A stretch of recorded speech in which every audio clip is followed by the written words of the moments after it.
சின்ன மலையூரில் முத்து என்ற ஒரு சிறுவன் இருந்தான். அவன் கையில் கைபேசி இருந்தால் உலகமே மறந்து போய்விடுவான்.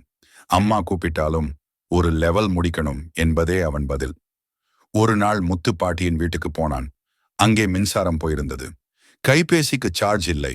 முத்து முகம் சுருங்கியது. பாட்டி சிரித்தபடி சொன்னாள், வா முத்து, வெளியே விளையாடலாம். வெளியில் காற்று, மரம், குயில் சத்தம். பாட்டி பழைய கதைகள் சொன்னாள். முத்து முதலில் சலித்தான். பிறகு மெதுவாக கேட்டான். பாட்டியின் குரலில் ஒரு மாயம் இருந்தது. அப்போது அருகிலிருந்த குளத்தில் ஒரு மீன் துள்ளியது. முத்து சிரித்தான். நீண்ட நாட்களுக்கு பிறகு அவன் உண்மையாக சிரித்தது அது.